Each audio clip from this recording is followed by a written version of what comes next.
compared to botching the call.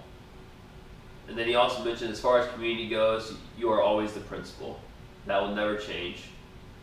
When talking one-on-one, always speak of the school in a positive light. You are the biggest cheerleader. Be ready to defend whatever the school does, whether it's your building or not, at any given time. I just really valued that input from him. I realized how pivotal positive relationships with community stakeholders are as a future principal. Meet parents with where they're at. So being flexible and providing various modes of communication is essential. Okay, standard 5 is ethics. So an educational leader promotes the success of all students by acting with integrity, fairness, and an ethical manner. My first reflection deals with properly handling disciplinary issues, which I've had the opportunity to experience the past 2 years. I feel it is essential to always follow through with staff members after dealing with an issue that involved them. In the picture that represents an email in my PowerPoint at the bottom right, this is my response to a first-year teacher who was pretty upset after having her first behavior incident. I was lucky enough to be the acting principal for the day to handle this. Staff appreciates communication and knowing their situation was taken care of.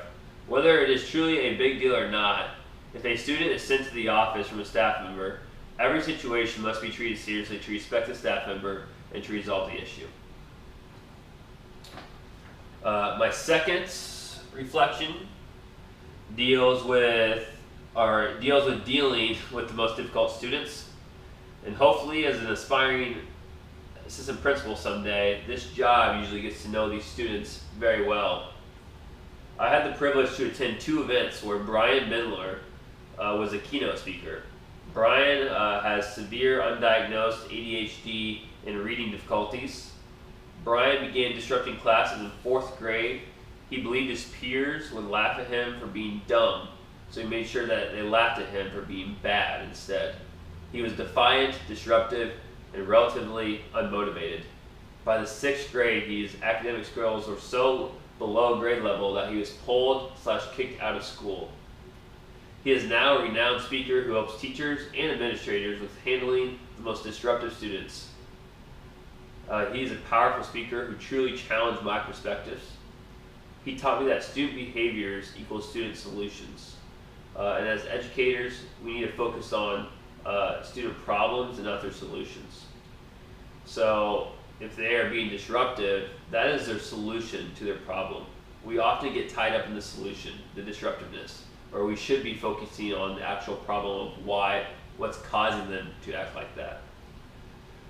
We need to go through battles together. We need to instill positivity into all our students.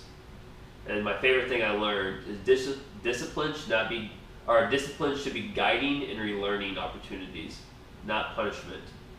So every incident with a behavior student or with a disruptive student or any student in general should be relearning. What are we going to do differently next time to be successful and not have to go down the same path again?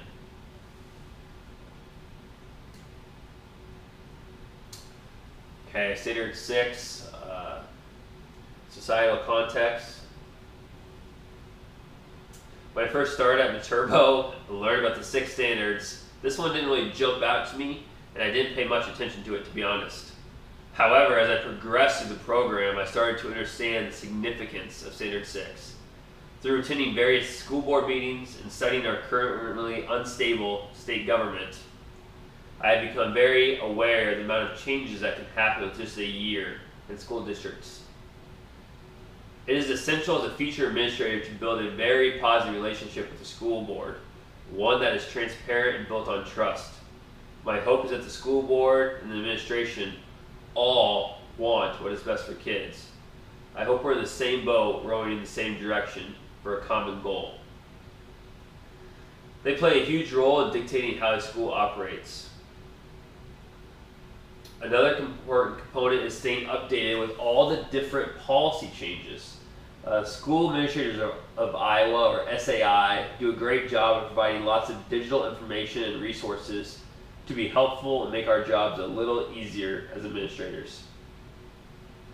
I had the opportunity to attend the SAI event last August, and I also attended the first ever legal lab hosted by Matt Carver this past spring.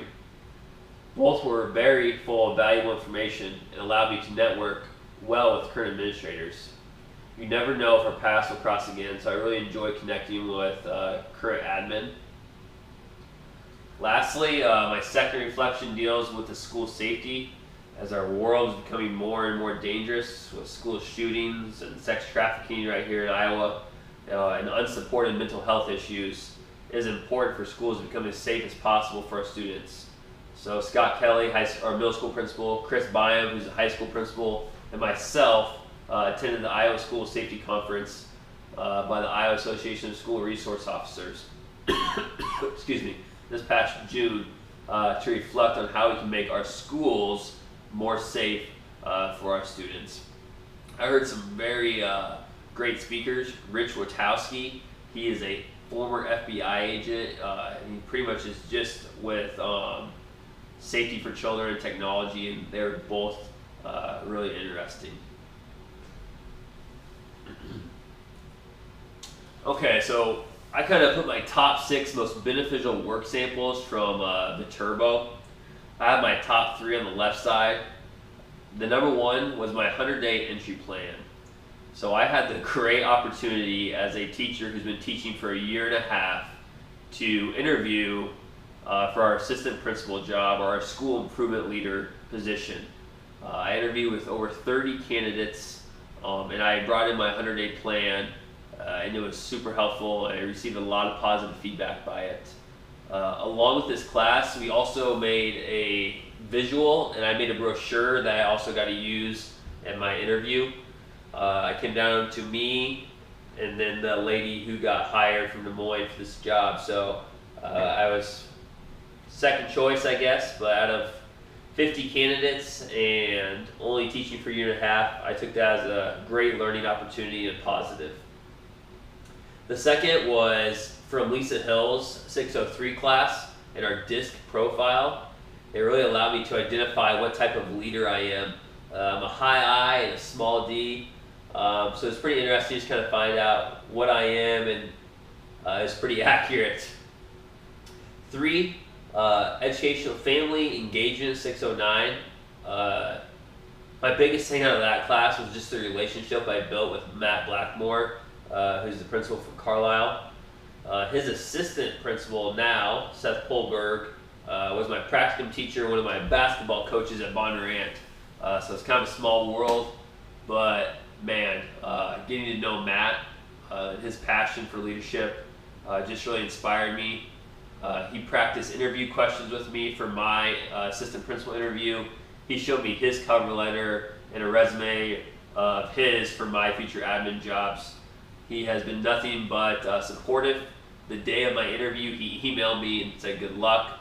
Just a genuine guy that I really value. He could be a great mentor for me as I continue my educational leadership journey. And he's done a lot of great things at Carlisle. He's one of 12 school districts in the country that has a PLC certification from Solution Tree, which is awesome. So my top 4 through 6 over here. Theory of change. So kind of just understanding the process of implementing change and how long that takes. And you can't just rush things, and be very thorough, provide data to your staff about why you're doing this change. 603 again was with Lisa Hill. She just gave us a really strong understanding of the standards for being a school leader, and how does my leadership style align with those standards. And I need to be intentional about everything I'm doing as an educational leader to make sure they align with those standards. Then lastly was my last class this past summer, school law mandates. Just a strong understanding of Iowa school law through different hypotheticals. It was very sit and get, but the information provided was so valuable, and the teacher, Miriam, really knew her stuff, very knowledgeable, and I really enjoyed the class and learning about the law. It's very important as a future administrator. So areas of growth, I think the two areas I've really grown in, I think I feel comfortable in, are standard one, which is shared vision. So really creating those mission vision goals and using data to drive a district and building changes. I understand the process behind first and second order change. And then I always need to lead with moral purpose and get staff to understand the why behind what we're doing. I'm a relationship-oriented person, so that's what comes first. I'm always going to try to build relationships and communicate with people. Standard 3, I've learned through current administrators and myself is don't be afraid to delegate. There's going to be a lot of plate spinning, so don't overwhelm myself. Make sure you have that work-life balance, consistent communication, and always follow through. Always reflect and communicate after a duty or event is complete on what we can do better, how we can improve next time, when it went well, etc. Future goals, and I kind of mentioned this in my presentation, something I can still work on and improve on is that culture of learning. So create and facilitate a year-long professional development that is meaningful to staff. So I've kind of done maybe some miniature professional developments, but not a year-long one. So I just need to make sure that I'm really thorough when creating that PD. I don't want to get overwhelmed with discipline and paperwork. I always want to be active and visible in classrooms. And I think that's very important because that's how you gauge and understanding the climate of your building, how your teachers are doing, who needs more help, who's doing well, etc. is being active. Lastly, always make sure staff have the proper resources to be successful. Again, how do you know they have the proper resources to be successful? You're visible in classrooms, you're communicating face-to-face with teachers, you're getting around to team times and PLCs,